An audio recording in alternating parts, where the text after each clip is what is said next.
Hi friends, welcome back to my channel. இன்றைக்கி வீடியோவில் வாழைப்பூவை நல்லா சுத்தமாக எப்படி க்ளீன் பண்ணலாம் அப்படிங்கிறத ஒரு சில டிப்ஸ் அண்ட் ட்ரிக்ஸோடு ஷேர் பண்ணியிருக்கேன். ரொம்ப ஈஸியாக குயிக்காக க்ளீன் பண்ணி முடிச்சிடலாம். அதை வச்சு வாழைப்பூ வடை நல்ல கிறிஸ்பியாக துவர்ப்பு தன்மை இல்லாமல் எப்படி செய்யலாங்கிறத ஸ்டெப் பை ஸ்டெப்பாக சொல்லியிருக்கேன். ஸோ வீடியோவை ஸ்கிப் பண்ணாமல் பாருங்கள். ஃபர்ஸ்ட் டைம் சேனலை பார்க்குறீங்கன்னா ப்ளீஸ் சப்ஸ்கிரைப் பண்ணிக்கோங்க. கூடவே இருக்கிற பெல் ஐக்கனையும் கிளிக் பண்ணி வச்சுக்கோங்க. அப்போ தான் நான் போடுற வீடியோஸ் உங்களுக்கு நோட்டிஃபிகேஷன் வரும், நீங்கள் மிஸ் பண்ணாமல் பார்க்கலாம். எப்பயும் வாழைப்பூ வாங்கும் போது இந்த மாதிரி நல்லா அழுத்தி பார்த்து வாங்குங்க. நல்லா கெட்டியாக இருக்கிற மாதிரி பூவாக பார்த்து வாங்குங்க. அதே மாதிரி வாழைப்பூவை வாங்கி நீங்கள் ஸ்டோர் பண்ணி வச்சு யூஸ் பண்ண போகிறீங்க அப்படின்னா இந்த மாதிரி கிளிங் ரேப் போட்டு நல்லா ரேப் பண்ணிட்டு ஃப்ரிட்ஜில் வச்சு ஸ்டோர் பண்ணி யூஸ் பண்ணிக்கலாம். 1 வீக் வரைக்குமே கருத்து போகாமல் இருக்கும். வாழைப்பூவை கட் பண்ணிவிட்டு நறுக்கி போடும்போது அது கருத்து போகாமல் இருக்கிறதுக்கு நார்மல் வாட்டரில் போடுறத விட இந்த மாதிரி மோர் தண்ணியில் போட்டு வைங்க. கொஞ்சமாக தயிர் எடுத்து அதில் நிறைய தண்ணி ஊற்றி கொஞ்சம் போல் உப்பு போட்டு நல்லா மிக்ஸ் பண்ணிவிட்டு மோர் மாதிரி ரெடி பண்ணி வச்சுக்கோங்க. இதில் நம்ம போட்டோம் அப்படின்னா கருத்து போகாமல் இருக்கும். எப்பயும் வாழைப்பூ க்ளீன் பண்ணும்போது கையில் கொஞ்சமாக கோகோனட் ஆயில் அப்ளை பண்ணிக்கோங்க. நம்ம அப்படியே க்ளீன் பண்ணுறோம் அப்படின்னா கையெல்லாம் கருத்து போன மாதிரி ஆகிடும். ஆயில் அப்ளை பண்ணிவிட்டு க்ளீன் பண்ணும்போது ஓரளவுக்கு நம்ம அதை அவாய்ட் பண்ணிக்கலாம். வாழைப்பூவில் ஒவ்வொரு இதெல்லாம் உரிச்சு எடுக்கும் போது உள்ளே இந்த மாதிரி மொத்தமாக பூ மாதிரி இருக்கும்.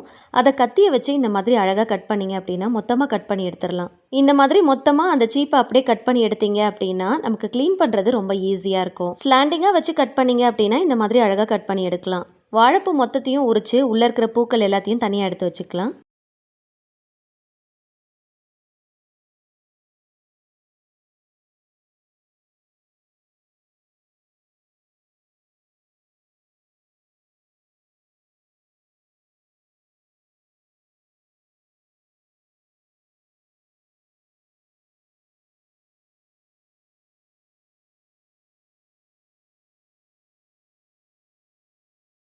வாழைப்பூ மொத்தத்தையும் உரித்து க்ளீன் பண்ணதுக்கப்புறம் கடைசியாக இந்த மாதிரி ஒரு சின்ன குருணை மாதிரி வரும்.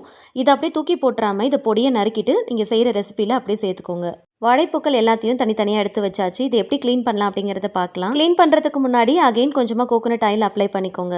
இதை மொத்தமாகவும் எடுத்து க்ளீன் பண்ணலாம், சிங்கிளாகவும் எடுத்து க்ளீன் பண்ணலாம். ஃபஸ்ட்டு இந்த பூக்களில் எதை எடுக்கணும் எதை எடுக்கக்கூடாது அப்படிங்கிறத சொல்கிறேன். ஃப்ரண்ட் சைடில் கண்ணாடி மாதிரி ஒரு இதழ் இருக்கும், அதை ரிமூவ் பண்ணி எடுத்துடணும். சென்டரில் பார்த்தீங்கன்னா இந்த மாதிரி ஒரு போர்ஷன் இருக்கும், இதை கல்லன்னு சொல்லுவாங்க. இதையும் ரிமூவ் பண்ணி எடுத்துடணும். இது ரெண்டுத்தையும் ரிமூவ் பண்ணாமல் சமைச்சு சாப்பிட்றோம் அப்படின்னா கண்டிப்பாக ஸ்டொமக் பெயின் வரும். ஸோ அதனால் கண்டிப்பாக அதை ரிமூவ் பண்ணிடணும். வாழைப்பூவை இந்த மாதிரி உள்ளங்கையில் வச்சு லைட்டாக தேய்ச்சோம் அப்படின்னா அந்த இதழ் நமக்கு தனியாக தெரியும், கண்ணாடி மாதிரி இருக்கும். அதை எடுத்துருங்க. சென்டரில் இந்த கல்லனும் நமக்கு நல்லா தெரியும், அதை அப்படியே ரிமூவ் பண்ணிடலாம். இந்த மாதிரி ஒன்று ஒன்றா ரிமூவ் பண்ணோம் அப்படின்னா நமக்கு டைம் அதிகமாக தேவைப்படும்.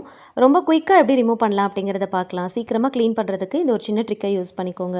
வாழைப்பூவை மொத்தமாக கட் பண்ணி எடுத்துட்டீங்க அப்படின்னா க்ளீன் பண்ணுறதுக்கு ரொம்ப ஈஸியாக இருக்கும். மொத்தமாக ஒரு கையில் பிடிச்சிட்டு இன்னொரு கையில் உள்ளங்கையில் வச்சு இந்த மாதிரி லைட்டாக தேய்ச்சி கொடுங்க. இந்த மாதிரி பூவை நல்லா வச்சு தேய்க்கும் போது அந்த முன்னாடி கண்ணாடி மாதிரி இருக்கு இல்லையா, அந்த இதழ் அது மட்டும் தனியாக நிற்கும். அதை ஈஸியாக இந்த மாதிரி மொத்தமாக சேர்த்து ரிமூவ் பண்ணி எடுத்துடலாம். மொத்தமாக சேர்த்து கையில் பிடிச்சி அப்படியே இழுத்தும் எடுத்துடலாம், இல்லைனா கத்தி யூஸ் பண்ணி நீங்கள் கட் பண்ணியும் எடுக்கலாம். இதை எடுத்ததுக்கப்புறம் சென்டரில் கல்லன் போர்ஷன் இருக்கும் இல்லையா, அது மொத்தத்தையும் அப்படியே சேர்த்து வச்சு கத்தியை யூஸ் பண்ணி அப்படியே இழுத்தும் எடுக்கலாம். அப்படி இல்லைனா இந்த மாதிரி கையில் ஒன்று ஒன்றா ஈஸியாக இழுத்து எடுத்துடலாம். இதை பார்க்குறப்போ வேலை அதிகமாக இருக்கிற மாதிரி தான் தெரியும், ஆனால் செய்யும் போது ரொம்ப ஈஸியாக இருக்கும். அவ்வளோதான், மொத்தத்தையும் க்ளீன் பண்ணி எடுத்தாச்சு. இதே மாதிரி இன்னொன்று க்ளீன் பண்ணி காட்டுறேன், நல்லா பார்த்துக்கோங்க. முடிஞ்ச அளவுக்கு வாழைப்பூவை இந்த மாதிரி மொத்தமாக கட் பண்ணி எடுத்துக்கோங்க. அந்த மாதிரி எடுத்துட்டீங்க அப்படின்னா ரொம்ப ரொம்ப ஈஸியாக க்ளீன் பண்ணிடலாம். இந்த மாதிரி நல்லா தேய்க்கும் போது அந்த கல்லன் போர்ஷனும் அந்த இதழ் போர்ஷனும் நமக்கு தனியாக பிரிஞ்சு வந்துடும். ஈஸியாக ரிமூவ் பண்ணிடலாம். இந்த வாழைப்பூவை உரிக்கிறதுக்காகவே நிறைய பேர் வாங்க மாட்டாங்க. ஆனால் இந்த மாதிரி நீங்கள் உரிச்சு பாருங்கள், ரொம்ப ஈஸியாக உரிச்சு எடுத்துடலாம். அடிக்கடி நீங்களும் வாங்கி செய்வீங்க.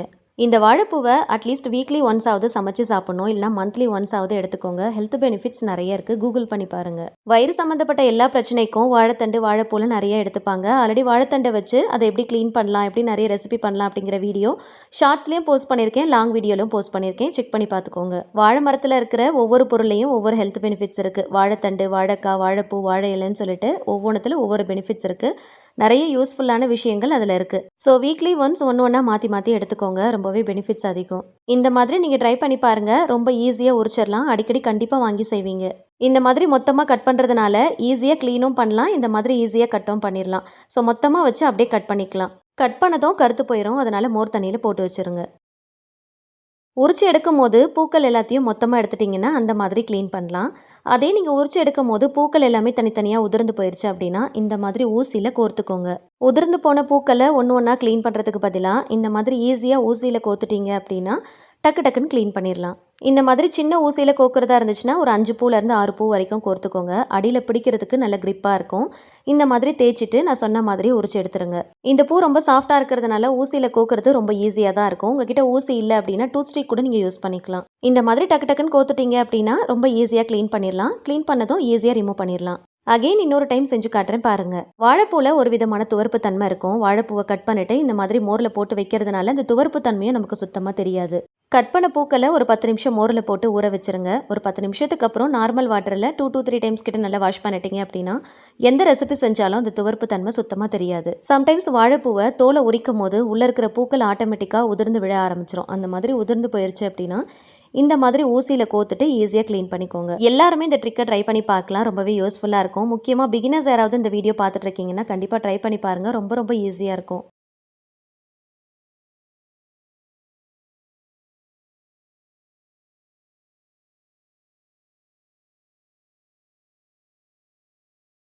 அவ்வளோதான். ஒரு ஊசியை வச்சு மொத்த வாழைப்பூவையும் க்ளீன் பண்ணி எடுத்துடலாம். இந்த வாழைப்பூவை வச்சு நல்ல அருமையான ஒரு ரெசிபி பார்க்கலாம். 2 கப் கடலைப்பருப்பை 4 மணி நேரம் ஊற வச்சுக்கலாம். கூடவே காரத்துக்கு ஏற்றா போல் காஞ்ச வத்தலையும் சேர்த்தே ஊற வச்சுக்கோங்க. மிக்ஸி ஜாரில் ஒரு 1/2 ஸ்பூன் அளவுக்கு சோம்பு சேர்த்துக்கலாம். இப்போ ஊற வச்சிருக்கிற கடலைப்பருப்பும் அந்த காஞ்ச வத்தலோட அப்படியே சேர்த்துக்கலாம். கடலைப்பருப்பை மொத்தமாக சேர்த்துறாம ஒரு 2 கைப்பிடி அளவுக்கு தனியாக எடுத்து வச்சுக்கோங்க. கூட கொஞ்சமாக கருவேப்பிலை சேர்த்துக்கலாம். மோரில் போட்டு வச்சுருந்த வாழைப்பூவை நல்லா ஃபில்டர் பண்ணிவிட்டு மறுபடியும் நார்மல் வாட்டரில் ஒரு 2 to 3 டைம்ஸ் கிட்ட நல்லா வாஷ் பண்ணிவிட்டு அதையும் சேர்த்துக்கலாம். கூடவே ஒரு 2 கைப்பிடி அளவுக்கு பொட்டுக்கடலை சேர்த்துக்கோங்க. தண்ணி எதுவும் சேர்க்காம அப்படியே அரைச்சி எடுத்துகிட்டு வந்துடலாம். ரொம்ப நைஸாக அரைக்காமல் பல்ஸ் மோடில் விட்டு விட்டு நல்லா கோர்ஸாக அரைச்சி எடுத்துக்கோங்க. அரைச்சதை அப்படியே ஒரு பவுலில் சேர்த்துக்கலாம்.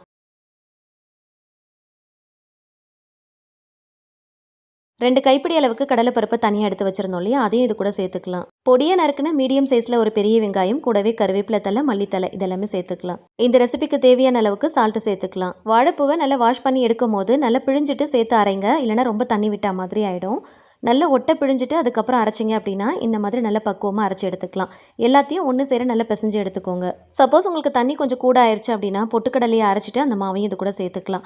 ஆனால் கடலைப்பருப்பு, பொட்டுக்கடலை மாவு இதெல்லாமே லிமிட்டடாக சேர்த்துக்கோங்க. வாழைப்பூ கொஞ்சம் அதிகமாக சேர்த்துக்கோங்க. அப்போ தான் அந்த வாழைப்பூடைய டேஸ்ட் நமக்கு நல்லா தெரியும். ஒரு கைப்பிடி அளவுக்கு உருண்டையாக எடுத்து இந்த மாதிரி நல்லா வடை மாதிரி தட்டிக்கோங்க. மீடியம் ஹீட்டில் இருக்கும் போது போட்டு பொரிச்சு எடுத்துக்கலாம். ஆயில் ரொம்ப சூடாகக்கூடாது. கொஞ்சம் மீடியம் ஹீட்டில் இருக்கும் போதே ஒன்று ஒன்றா போட்டு பொரிச்சு எடுத்துக்கோங்க.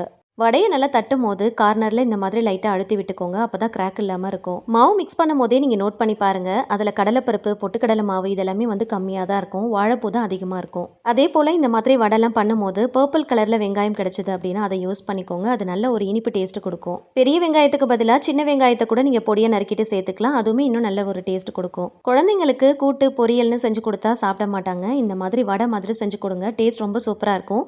வாழைப்பூவை செஞ்சால் மாதிரி சுத்தமாக தெரியவே தெரியாது. அந்த துவர்ப்பு தன்மையே இல்லாமல் வாழைப்பூ சேர்த்தா மாதிரி சுத்தமாக காட்டிக்காமல் இந்த மாதிரி செஞ்சு கொடுங்க. போட்டதும் திருப்பிடாமல் நல்லா ஒரு பக்கம் செவந்ததுக்கப்புறம் இன்னொரு பக்கம் திருப்பி விட்டு 2 பக்கமும் நல்லா செவந்து வர அளவுக்கு பொன்னிறமாக நல்லா பொரிச்சு எடுத்துக்கோங்க. இந்த வாழைப்பூ வடை கொஞ்சம் கூட எண்ணெய் குடிக்காது. நல்லா கிறிஸ்பியாகவும் இருக்கும். கண்டிப்பாக ட்ரை பண்ணுங்கள். இதை பேட்ச் வைஸாக பிரித்து போட்டு பொரிச்சு எடுத்துக்கலாம். உரிச்ச வாழைப்பூலேருந்து பாதியை மட்டும் யூஸ் பண்ணி வடை மாதிரி செஞ்சுருக்கேன். இன்னொரு ரெசிபி ஷார்ட்ஸில் போஸ்ட் பண்ணுறேன், மிஸ் பண்ணாமல் பாருங்கள். இந்த வீடியோலேயே அந்த ரெசிபியும் ஆட் பண்ணால் ரொம்ப லென்த்தி ஆயிரும் அப்படிங்கிறதுக்காக அதை நான் ஆட் பண்ணல. ஷார்ட்ஸில் போஸ்ட் பண்ணுறேன், கண்டிப்பாக மிஸ் பண்ணாமல் பாருங்கள்.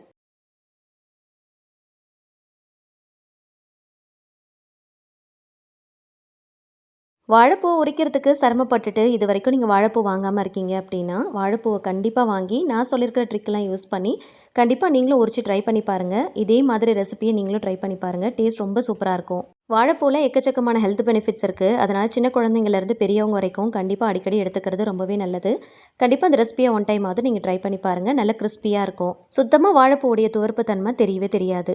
இந்த வீடியோவில் நான் ஷேர் பண்ணியிருக்கிற இந்த ட்ரிக்ஸும் இந்த ரெசிபியும் கண்டிப்பாக உங்களுக்கு ரொம்பவே யூஸ்ஃபுல்லாக இருந்திருக்கும்னு நினைக்கிறேன். வீடியோ பிடிச்சிருந்துச்சுன்னா மறக்காமல் லைக் பண்ணுங்கள். ஃபேமிலி அண்ட் ஃப்ரெண்ட்ஸ் கூடயும் ஷேர் பண்ணிக்கோங்க. அவங்களுக்கும் ரொம்பவே யூஸ்ஃபுல்லாக இருக்கும். இந்த ரெசிபியை நீங்களும் ட்ரை பண்ணி பார்த்துட்டு உங்களுடைய ஃபீட்பேக்கை மறக்காமல் கமெண்ட்ஸில் என்கிட்ட ஷேர் பண்ணுங்கள். இந்த மாதிரி இன்ட்ரெஸ்டிங்கான அப்டேட்ஸ்க்கு மறக்காமல் சேனலை சப்ஸ்கிரைப் பண்ணிட்டு சப்போர்ட் பண்ணுங்கள். Thank you so much. கீப் வாட்சிங்.